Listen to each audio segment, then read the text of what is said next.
Good afternoon, everyone.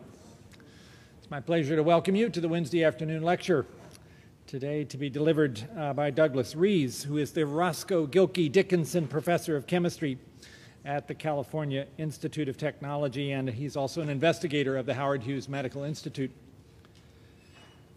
In May of 1989, I had the experience, after searching for the gene responsible for cystic fibrosis, working with my colleague Lapchi Choi and Jack Reardon in Toronto, that we actually found the answer. And so the cDNA sequence was quickly translated into a protein, and the protein was compared, in 1989 you could still do this stuff, to other known proteins. And to our great benefit, it turned out that this was not a protein of inscrutable amino acid sequence. It actually clearly had the characteristics of a ATP Binding Cassette, an ABC transporter. And it turned out that Jack Reardon, who was one of the colleagues, had been working on that field for a couple of years. And in that brief couple of weeks, based upon that information that was known at that point, we were able to make some statements about what this protein's structure might look like and something about how it might function, although there were many questions about what its role would be. It turned out that it was a transporter of chloride. So I became familiar a little bit, that's quite a long time ago, with this whole field that you're about to hear about from an absolute expert. And so I'm looking forward to hearing what Douglas has to tell us today about the work that he has done on ABC transporters, largely in prokaryotic systems, but this is one of those wonderful families of proteins that clearly evolution has enjoyed using for all kinds of applications over the course of 2 or 3 billion years. His particular academic history, I will just quickly mention: undergraduate at Yale, a PhD from Harvard, and then following a postdoc at Minnesota. Went to the UCLA, where he was on the faculty for 7 years until moving to Caltech, where he has been since 1989. He's a member of the American Academy of Arts and Sciences and of the National Academy of Sciences. It's a great pleasure to welcome him here for the Wednesday afternoon lecture. Please join me in welcoming Dr. Douglas Rees.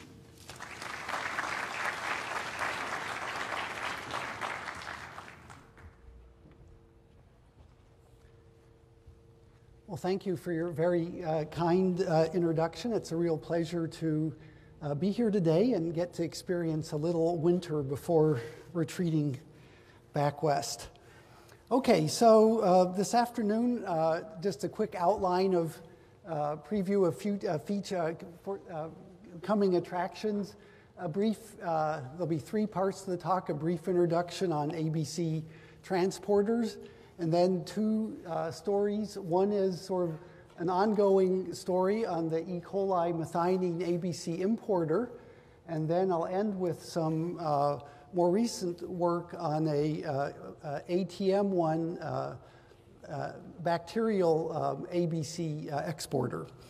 And so just by way of introduction, the passage of virtually all molecules in and out of cells is mediated by specialized integral membrane proteins known as channels or transporters. And we've been particularly interested in one class of transporters, the ATP Binding Cassette, or ABC superfamily of transporters that use the binding and hydrolysis of ATP to translocate a wide range of molecules in and out of cells. So ABC transporters, at least to first order, come in 2 flavors. There are importers, which are found in bacteria and archaea that will import nutrients into cells. And then there are exporters that are found in all kingdoms of life that have a very wide substrate specificity. They can flip lipids across membranes. They can pump anti-cancer drugs out of cells, and so on. These family of transporters are recognized by a characteristic 4-domain organization. They have 2 copies each of the ATP binding cassette, or the conserved nucleotide binding domains. And this was the way when Francis discovered the CFTR gene. They could assign CFTR to an ABC transporter family because of the presence of these sequence motifs. There are then 2 copies of transmembrane spanning domains, and these are not universally conserved across the family. As we'll see, that there are currently 3 families of ABC transporters that are recognized. Although the folds of these 3 families are distinct, they do have a common structural element known as a coupling helix, which serves as the interface between the transmembrane domains and the nucleotide binding domains. For importers, like the methionine importer, there's a periplasmic binding protein that's responsible for substrate specificity, delivers it to the transporter. And then, in addition, there may be regulatory domains that could be fused to either the ABC or the transmembrane domains that are able to modulate the activity of the transporter. Okay, so the ATP binding cassettes are really serve as the engine that drives substrate translocation. And so the nucleotide binding domain has these conserved sequence motifs, such as the Walker A motif or P loop, which is found in many different types of nucleotide binding proteins. There's the signature motif, sometimes known as LSGGQ for the amino acid sequence, which is characteristic of this particular family. And then there are additional domains such as the Walker B, Q loop, H loop, and so on. Now, individual subunits are unable to bind nucleotides, but nucleotide binding is a property of the dimer of nucleotide binding substrates. And so the nucleotide is sitting at the interface between 2 nucleotide binding domains, sort of sandwiched between the Walker A and the signature motif of the 2 subunits. And so nucleotide ATP hydrolysis requires a closed interface of these 2 subunits in order to catalyze ATP hydrolysis. Then as the products dissociate, phosphate is released, ADP is released. Then there'll be rearrangements in the relative orientations of the 2 subunits, which will drive the conformational change in the transmembrane domain. Now, because the nucleotide binding sites are really remote from the transmembrane domain, that's not a direct interaction, but instead the interaction is mediated by the coupling helices, which would come in between 2 transmembrane helices here. Okay, now currently there are 3 families of ABC transporters recognized. For the importers, types 1 and 2, and then the exporter family. So the type 2 importers, and the first structural representation of an ABC transporter was the vitamin B12 importer, BTUCD, which was solved by Caspar Locher when he was a postdoc in my group.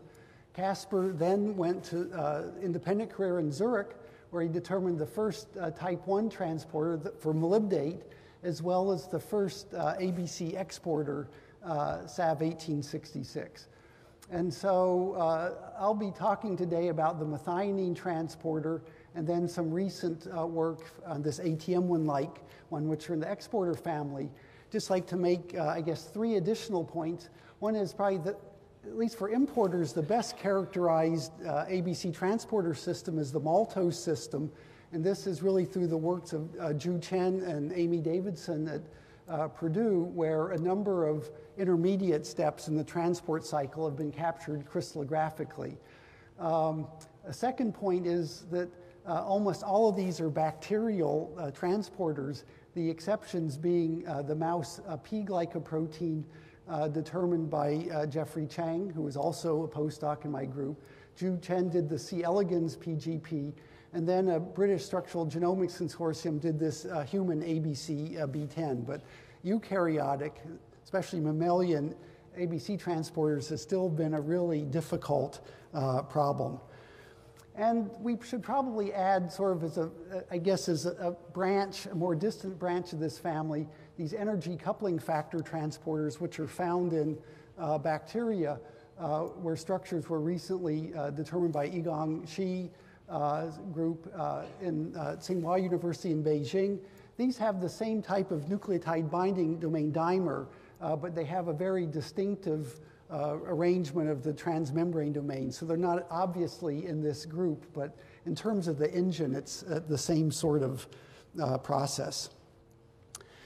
ABC transporters, like many transporters, are thought of as working through an alternating access mechanism where there's an outward-facing conformation, an inward-facing conformation, and the transition between the two is driven by binding of ATP, hydrolysis of ATP, as well as coupling to the delivery and binding of the substrate.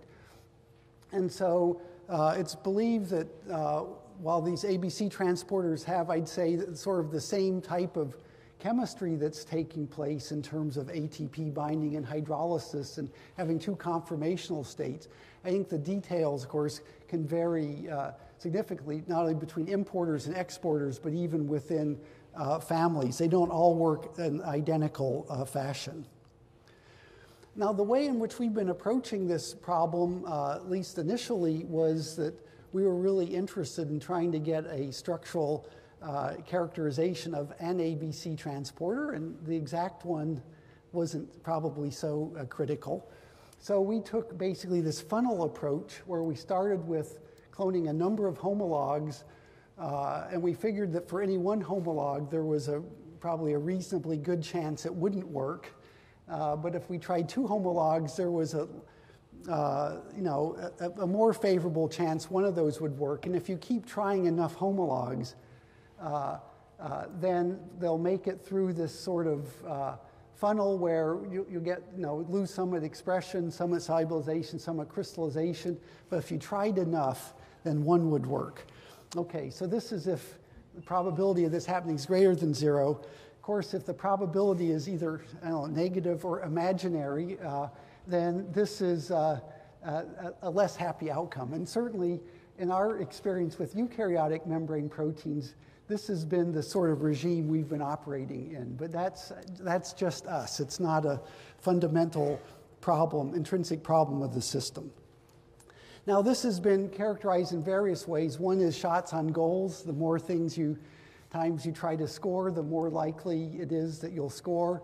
Another, I'm told, is speed dating, where you just basically want to sort of look at a potential candidate long enough to know whether you want to keep pursuing this or move on to the next one. Okay, now I am at a technical institute, the California Institute of Technology, and so everything's state of the art. And so that's true for crystallization. In this case, our robot is named Alan Lee.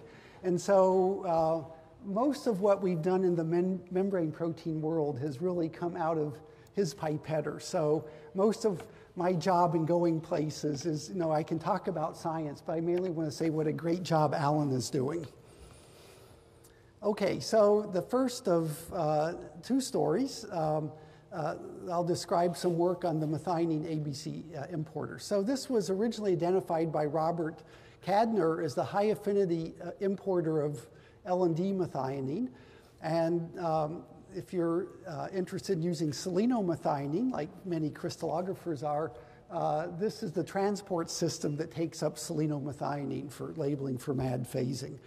So Cadner, this was with cell-free systems, but he did this really beautiful set of studies where he was able to show that methionine was taken up by E. coli in an energy-dependent manner, which he assigned to ATP. But intriguingly, he found that as the level of intracellular methionine increased, the rate of transport decreased, and that the kinetics of this process and the properties of this process were consistent with this regulation acting at the level of the transporter as opposed to transcription or translation. And so this is an example of the phenomenon known as transinhibition, where increased concentrations of ligand on one side of the membrane decrease the rate of uptake from the other side of the membrane. Nina Kadaba and Alan, my group, solved the structure of the methionine MetNI importer from E. coli and found at this point that it had 5 transmembrane helices, which sort of unexpectedly, at least at the time, resembled a core set of helices that had been found in two previously determined structures. One was the molybdate transporter that Casper had determined that has 6 helices, and then the maltose transporter from Zhu Chen that has 2 subunits with 6 and 8 helices. So this is like a stripped down version of a type 1 importer with just 5 transmembrane helices per subunit. And so it's arranged in an inward-facing conformation with a widely separated set of nucleotide binding domains. And remember, the nucleotide binding domains have to come together to hydrolyze ATP, so presumably this is a conformation that can't hydrolyze ATP. In addition, fused to the C-terminus of the nucleotide binding domains was an extra domain which dimerized, which we believed were a regulatory domain. And our initial evidence for that is that we could show either through biosynthetic labeling with selenomethionine or just adding selenomethionine to crystals that there was a binding site for selenomethionine on these domains. And so this was suggestive that this C-terminal domain may have something to do with the mechanism of transinhibition. Okay, well, MetNI interacts with 3 different types of ligands. And so I'll have actually 2 shorter stories.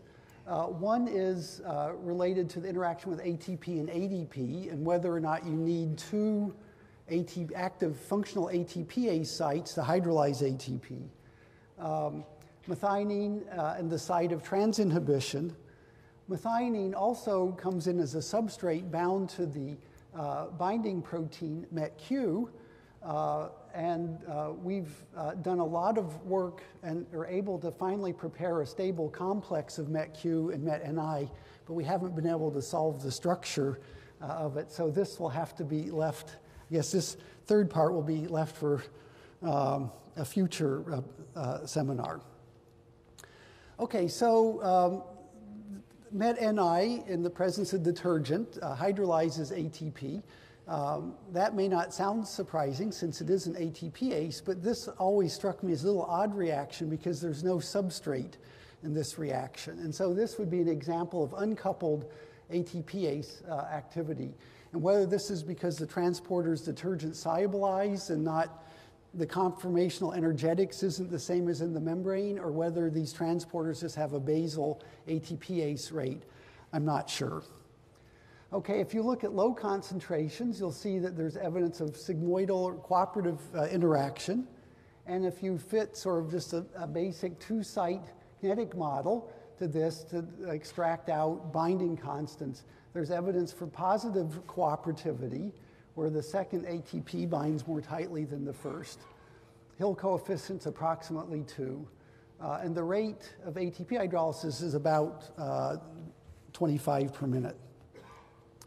Okay, now the intact wild-type transporter has 2 identical ATPase sites at the interface between the 2 MET-N subunits. And so we are interested in whether or not they were both required for ATP activity.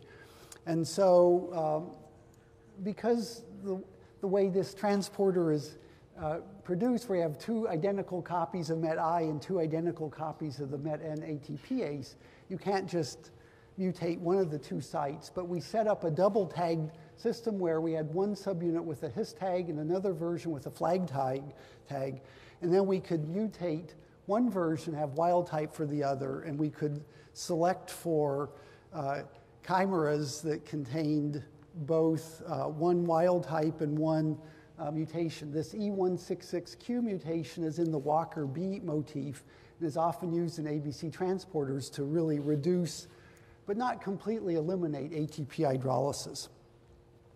Okay, so you might expect several things. And so you might expect that if you mutate one active site, you'll get all ATPase activity and full transport. And I guess I need to clarify this point. So this is, say, extrapolated or generalized from a certain set of exporters where there's 2 non-equivalent sites to begin with. And so this is in the TAP transporter CFTR. If you mutate the degenerate site, probably can't hydrolyze ATP. The thing seems, or well, works fine. But as I learned this morning from Suresh, that actually in P-glycoprotein, if you do this experiment, you get no ATPase activity when you mutate one site. So then there's the precedent from the histidine importer that if you mutate one site, there's evidence that there's half ATPase and half transport. Half ATPase and no transport, and then you might knock out everything. And so that must be P-glycoprotein, but it's also the experience of the maltose transporter and the B12 uptake system. So when we do this experiment with this chimeric version of MetNI, we find that there's essentially no change in activity, that the binding constants and the kinetic constants are more or less the same.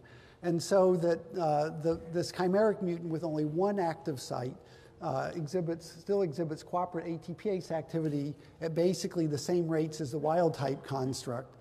What we don't know yet, because we've had problems getting our transport assay to work, is whether or not these will actually transport. But this is consistent with a model proposed for some transporters where you don't have two concerted ATP hydrolysis events, but you only hydrolyze one ATP at a site at a time. And so this is suggestive that that's what's happening here, and it doesn't actually have to alternate between sites.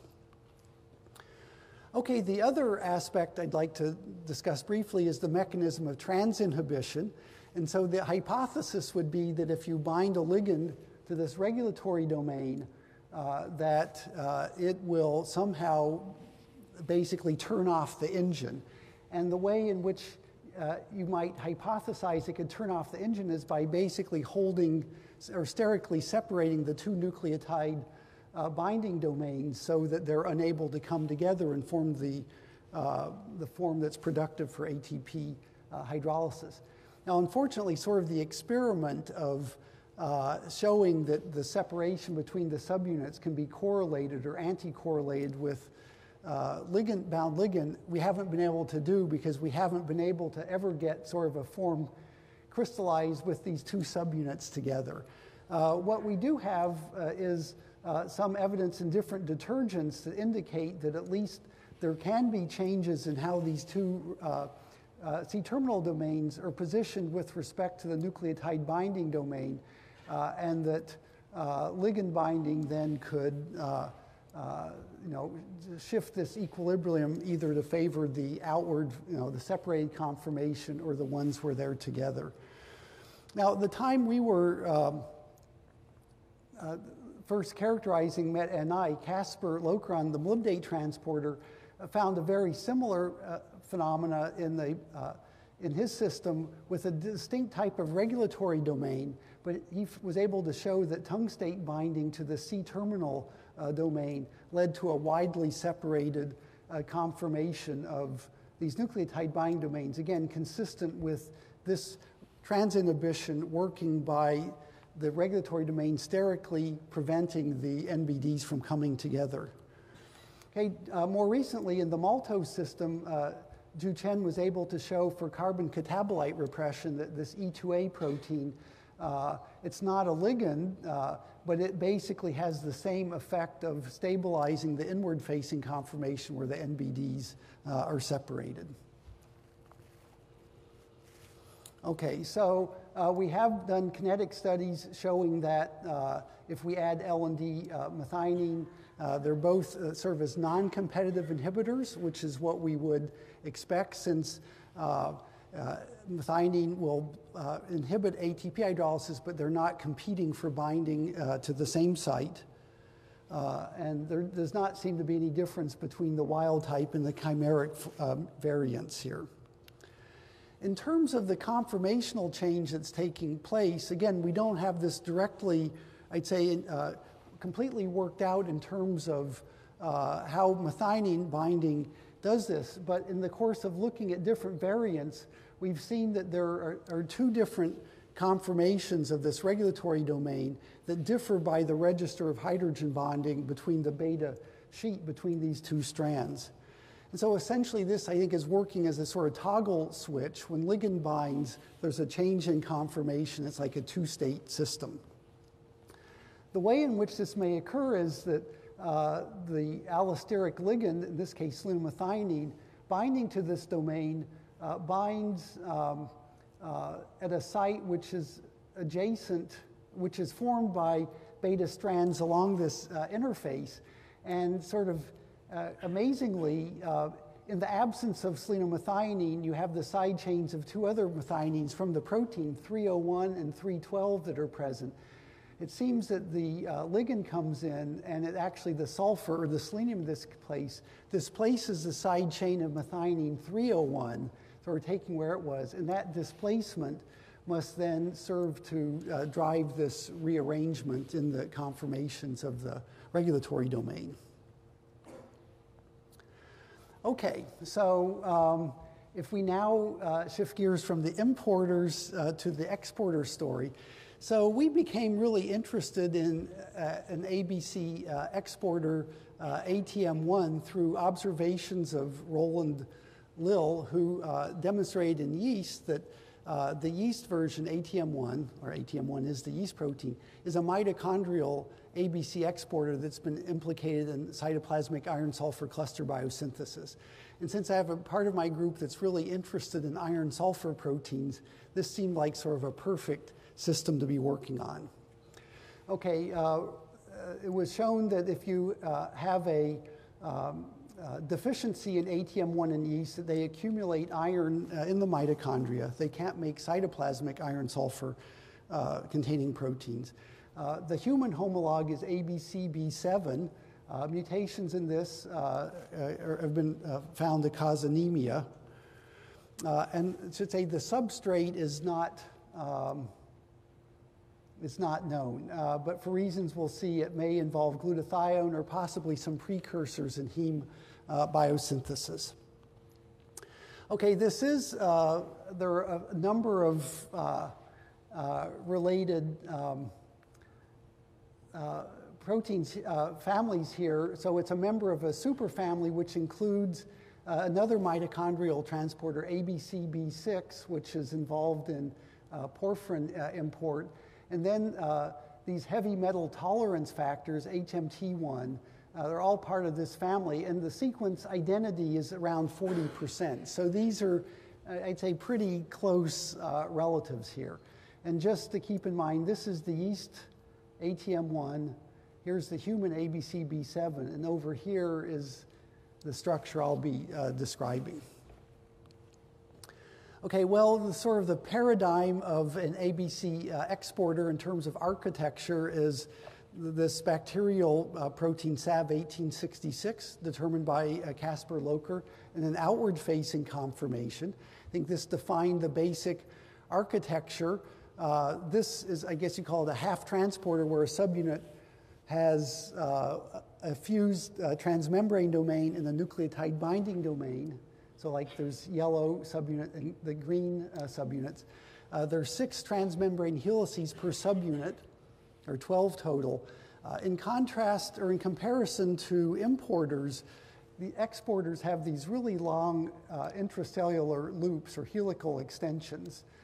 And the loops between 2 of these extended helices, ICL1 that goes between TM2 and 3, and then ICL2, which goes between 4 and 5, interact with different, each interact with a different nucleotide binding domain.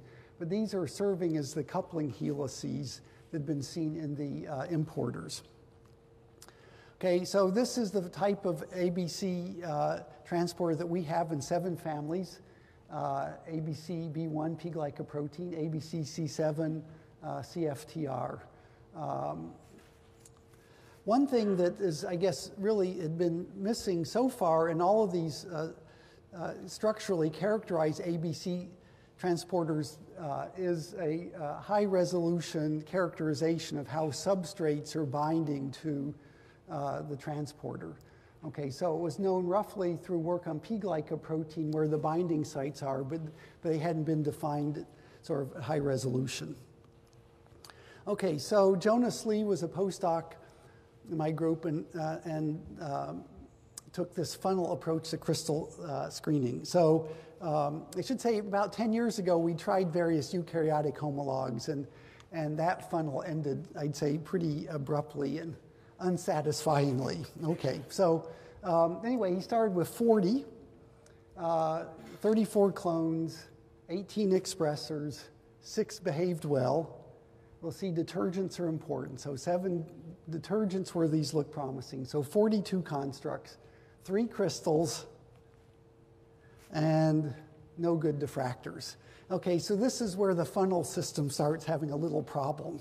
I should say that one of the ones that looked the most promising in terms of being fairly, giving nice-looking crystals, which in real space isn't really very relevant, but it makes you feel like you're making progress, was this one from Novosphingobium aromatica vorans, which we'll call NAATM1. And so Jonas tried, I'd say for a year, all these clever engineering things, modifying surface residues, truncations, all sorts of things. And he just kept getting beautiful crystals that diffracted at about 10 angstroms resolution. So then what he did really, I think you can only understand that sort of arises from this sort of desperation that's really born of despair and frustration. And he took some advice from, or he took seriously this sort of innocent question asked by a rotation student. And the background of this was, of course, we do these screens to trying to find the best detergent. And the best detergent means that you can solubilize the protein from the membrane and the protein remains mono-dispersed when it's going through, say, a size exclusion column or light scattering or whatever. And here's some examples. So DDM, this is an STS gel looking at extraction from membrane pellets. So something like DDM, this is a good detergent. Something like Hega 11, this is a bad detergent. And so so you could classify detergents in different groups, probably good, bad, and ugly, good, okay, bad. And usually then you take the good ones, right, and you optimize the good ones. And so that got the sort of 10 angstroms resolution. So the rotation student said, well, why don't you try like mixtures of bad detergents? So of course anyone would know you wouldn't try bad detergents because they're bad detergents. So, but nothing else was working, so Jonas somehow decided to take a mixture of 4 bad detergents, and what he got worked really well. And so this is now this group number 2 here, where you see he gets really great extraction. And in terms of the properties, not only did it extract well, but he was getting a non-aggregated peak on the size exclusion column. And so basically it seemed that 2 of these detergents were needed to have sort of a mono-dispersed peak. The other 2 were required for crystallization. Anyway, this was the mixture used for extraction and crystallization, and ultimately was able to solve the structure at 2.4 angstroms resolution and get this a well-refined structure in an inward-facing conformation. Okay, so not surprisingly, it looks more or less like SAV 1866 in terms of the basic architecture, 2 half transporters or 2 subunits, each with 6 transmembrane helices. These separated NBDs, C-terminal extension, which forms some interface. And this is just the cartoon version. Okay, so we now had the structure of a transporter that is sequenced similar to ATM1, but we know nothing about its function in vivo or in vitro. So once again, we followed the observations of Roland Lill on the yeast ATM1, where he was able to show that glutathione derivatives stimulate the ATPase activity. So we also used ligand-stimulated ATPase activity as a proxy for transport activity. And we're able to find that glutathione derivatives there worked as well. Basically, glutathione is a tripeptide in 2 oxidation states, reduced and oxidized. It's got this gamma glutamate, so with these free amino and carboxyl groups, and then the carboxyl group of the the glycine. And so this is not only an important redox agent, but it also functions in detoxification through a reactivity of the sulfhydryl with various electrophiles and metals and so on. Okay, so you probably can't see these, but basically the ATPase activity is stimulated by glutathione derivatives, and it's particularly stimulated by things like when we add mercurated glutathione or silver glutathione, we get much better binding of the system. It works with both oxidized and reduced glutathione. And then Janet Yang was able to show that we could demonstrate uptake of oxidized glutathione by E. coli membrane vesicles. So we had trouble reconstituting the pure protein. So this is, just whatever membrane proteins are in E. coli that's overexpressing the wild type or the Walker B mutant variant. But we're able to show in this case that the protein can transport oxidized glutathione. In terms of in vivo activity, it's still not clear to me what it's doing in the native organism, but Oded Lewinson was able to show that when he introduced this into various metal-sensitive E. coli strains and expressed the protein, it's not really overexpressed much, that this was able to confer protection against both silver and mercury. Okay, so we think that this is probably playing some sort of role in detoxification, at least mercury and silver toxicity, and perhaps other types of glutathione conjugates. And there is just sort of a relatively recent discussion of using silver, I guess continuing an old discussion of silver of an antimicrobial about how it's working. And I guess one thing that's clear is no matter how it's working, bacteria will find some way to get around this problem, in this case probably by expressing efflux pumps. Okay, now Jonas was able to establish where the binding sites for glutathione were in the structure, and we'll see there were two sites sitting sort of, this is an inward-facing conformation, so towards the cytoplasmic site. In addition, there were two bound molecules of LDAO, one of the detergents. One of the things which I've wondered about, we have no direct evidence, is whether the way these two glutathiones are positioned, these are two oxidized glutathiones or 4 half glutathiones, they would be compatible with the ligands that could bind an iron-sulfur cluster. And actually, Jimmy Cowan, in a paper that's just come out online, has some results that are interpreted as consistent with that model. The LDAO molecules, it turns out it inhibits ATPase activity.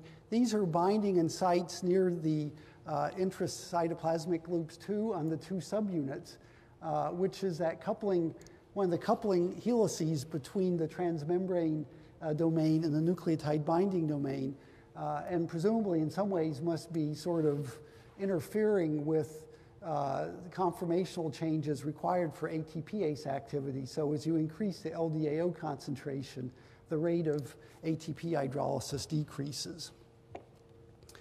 Okay, just to look at the binding sites in more detail, this is for oxidized glutathione, the primary site, and the secondary site. The glutathione oxidized, it's a long molecule. Not surprisingly, it spans the subunit interfaces, but the primary interactions involve helices 5 and 6 of one subunit, then the other subunit. There's also some interactions with TM3 and with TM4. The secondary site is a more arginine-rich environment. One mutation in the human protein ABCB7 would correspond, that's associated with the sideroblastic anemia, corresponds to what would be residue 324. And so whether that somehow perturbs a substrate binding site is not clear, but it's suggestive from this structure. Okay. And then we've started doing mutagenesis experiments, just showing that when we mutate, so in this case, there's interactions between the sort of the amino and carboxyl, alpha amino and carboxyl groups of the gamma glue, forming these strong hydrogen bonding interactions. When we mutate these residues, we can have quite a range of effects on the ATPase activity, but in contrast to the wild type, where there's a substantial, at least say a 3- or 4-fold increase in the ATPase activity on adding glutathione. So when we mutate the residues interacting with the glutathione, we eliminate, when we mutate residues interacting with the alpha amino carboxyl group, we eliminate the glutathione stimulation, but then we can either eliminate the ATPase activity or sort of this one tyrosine 195 that indirectly is interacting with these residues. Or in the second site, we see that we can get hyper activity as well. So we still don't understand in complete detail the consequences of these mutations, but they do affect the activity. Okay. Now, what we would like to be able to do is to relate the ATPase activity and the substrate binding. And so in terms of the conformational changes that are required to go from the outward to inward facing. Now, if one looks at what happens in the range of structures going from the inward facing to the outward facing conformations, I mean, it's clear that there's not a, going in this alternating access mechanism, there's not a rigid body movement of the subunits, but instead there are significant rearrangements within a subunit.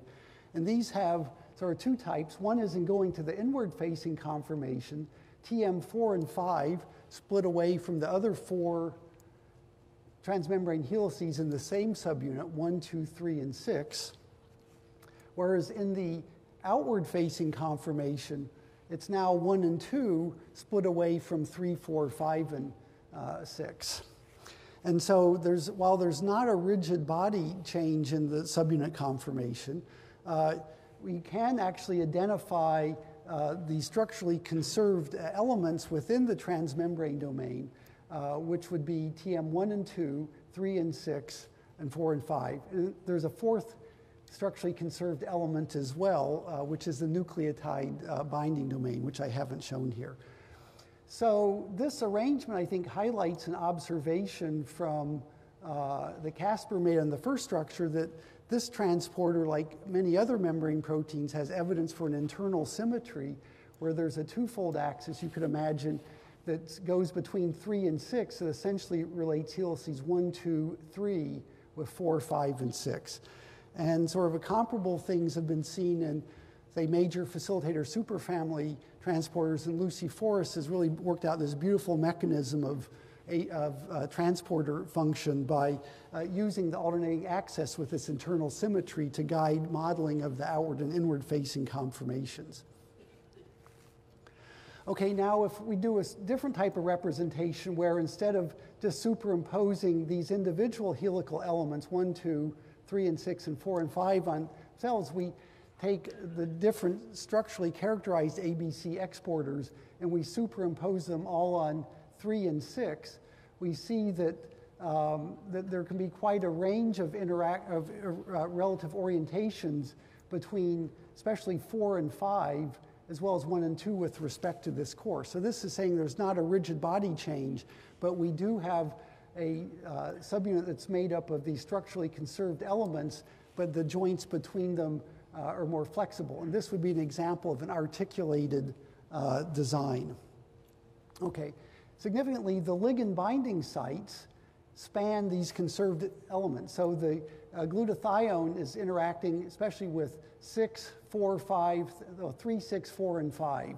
We don't actually see much interactions with 1 and 2, but there are very strong interactions of the ligand going between helices 6 and 5 that you could imagine in the presence or absence of the ligand, you could change the relative orientation of these interactions. Okay, so what have we learned from these studies? That ABC transporters, although they do have a characteristic nucleotide binding motif that has been used to identify members of this family. They are structurally diverse with at least 3 distinct transmembrane folds, and I think the detailed mechanism will be specialized to particular transporters. I didn't talk so much about this, but the one way you can think about a transporter working is that it's basically like an airlock, where an airlock has 2 gates, and if you open up both gates at the same time, then you have a problem. Everything would go down the thermodynamically favorable direction. But if you can control the sequence of gates opening and closing, then you can move things from a region of low concentration to high concentration. And it's the role of ATP binding and hydrolysis to really control that sequence of gate opening and closing. One way in which regulatory domains may work to inhibit transport, or I guess activate it, is to regulate the association of the ABC subunits. If you separate the nucleotide binding domains from coming together, so they can't come together, then you can't hydrolyze ATP, and you've basically unplugged the engine. And at least in importers, this seems to be a preferred or dominant way of regulating activity to prevent uptake in the presence of sufficient nutrients. This exporter NAATM1 likely plays a role in cellular detoxification processes by exporting glutathione derivatives. And then in general, this family of ABC exporters has this articulated design where there's conserved elements with flexible joints, and ligands span between those elements to control the relative positions in the conformation of the different states associated with alternating access. Okay, well, to acknowledge the specific people that were doing this work, the work on NAATM1 was done by 2 postdocs, Jonas Lee and Janet Yang, and Daniel and Oded. Oded is a former postdoc at the Technion, did the in vivo assays. The work on MetNI was originally done by Eric Johnson, Nina Kadaba, with Alan, and then Janet, Fong, and Lee have been working out the detailed mechanism subsequently. And finally, since I have this opportunity, I should really take this to acknowledge I've had the great fortune of being able to work on membrane proteins for nearly 30 years, starting with work on the Reaction Center with George Fayer and Jim Allen, with Todd Yates, through to the present. And so I've been really fortunate. I have a great group of students, postdocs, collaborators.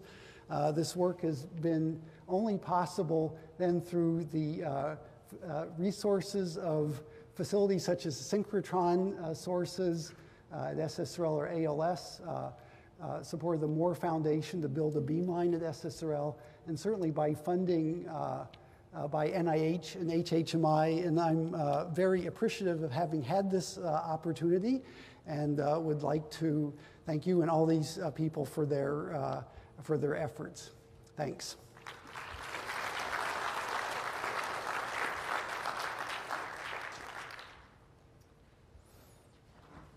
We have time for questions. There are microphones in the aisles. Please use those so that people watching on the video can hear the question. Yes, please, go ahead.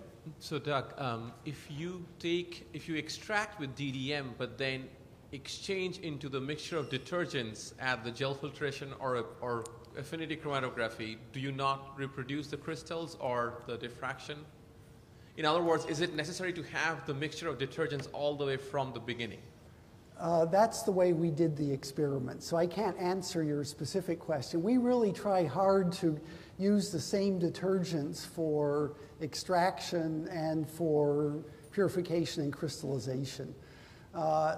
It's definitely is possible to exchange them, and that's been used successfully on many occasions. But to me, that introduces, this is more sort of a philosophical thing. It introduces the possibility of maybe some heterogeneity or irreproducibility from batch to batch. And so I guess to me, probably the only thing that's worse than not getting crystals is to get crystal one time and never being able to reproduce them. So we've tried hard to sort of maintain a standard protocol.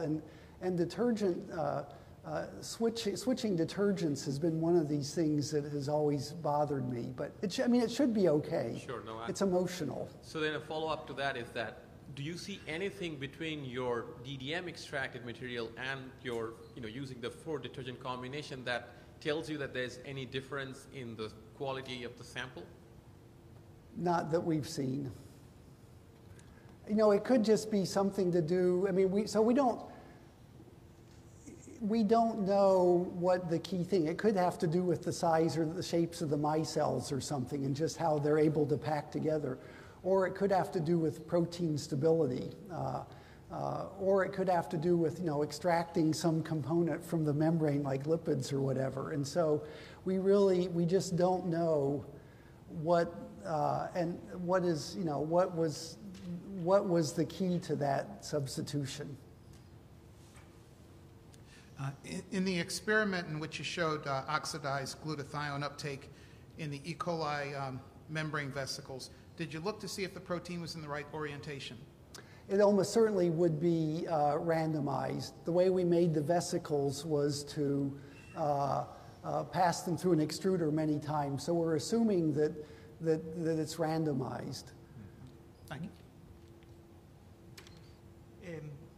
If you look at the structures of the importers and exporters, the only evident difference looks like the long intracellular loops for the exporters.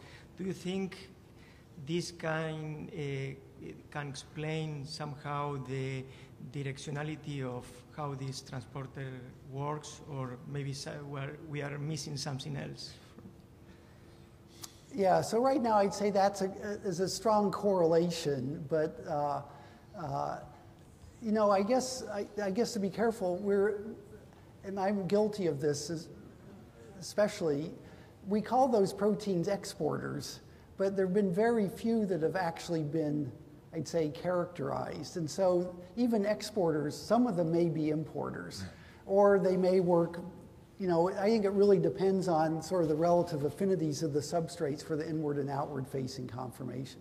And the same things that we call importers, in some cases, maybe they're working as exporters. Although there's this paraplasmic binding protein component. So I guess sort of that said, I was listening to one of my colleagues talk about sort of development of the heart and the circulating system, and this was, I guess, in some mouse system, and it actually looked like these were sort of like peristaltic pumps, and depending on where you were doing the forcing, you could get the system to run in either direction. And so it may be, I was wondering if there were some parallels to these exporters, that you're basically sort of changing the position of the engine that's driving this with respect to where the constriction point is. Maybe there is actually something to that correlation that really is intrinsic, but I don't have any specific model to say that makes perfect sense. That means the question is still open. I think so. Yeah. Yes. Yes. So the ATM1, and I can't remember exactly what species, but from a plant species, there's some evidence that it can export a precursor of the molybdopterin cofactor. So can you model molybdopterin into this structure you have of the bacterial ATM1? We haven't tried that, but that's another reason. So we used to work on molybdenum cofactor enzymes as well, and so this is even a better, even more perfect example. So I didn't really mention this. Now this reminds me, but there seemed to be a key set of interactions that really involve just the interactions with the alpha amino and carboxyl groups. So we found that amino acids were strong. We could get pretty strong stimulation of ATPase activity with amino acids, presumably binding just to where that gamma glue is binding. And for example, selenomethionine, again, we are able to get a structure of that bound just because it's sitting in on that site. So I'm a little embarrassed. We haven't tried to see if we could model in a a molybdenum cofactor intermediate. But it seems like an important part for the activity is involving sort of the non-sulfur part of the glutathione. So Doug, I'm feeling slightly bad for your robot in the cold room there. So given the number of structures, and you've shown us beautiful examples that have emerged for what is clearly a family where there is a lot of structural conservation, how close are you now when you decide to go after one of these ABC proteins to being able to model it computationally and make a pretty good prediction about what the structure would look like? I should say we don't have any direct experience doing this, so but modeling methods are becoming really quite good, and I'd say especially for the exporters that that there's going to be more and more templates. So the one part where I think they probably would have problems is that there are some helical irregularities that are in the middle of these, and so how dependent those features are on the exact sequence. And I like to believe that those are often near the substrate binding site. So that part may be a little tricky, but in general, I would say homology, sort of modeling methods, threading methods are becoming pretty powerful. So could set up a contest, John Henry versus the machine, see what happens. Well, there is the CASP structure prediction methods, yes. I was involved, actually it was pre-CASP, and I'd have to say that, the predictions, this was in the 80s, late 89, wasn't so good, whereas now the structures, and even de novo protein design and coming near the original target, those are, I'd say, astonishingly close, so. Well, very good. We are going to, if you were interested, continue the conversation in the library with our speaker over coffee and cookies. Please join if you can. But please also, let's give one more round of applause to Dr. Yu.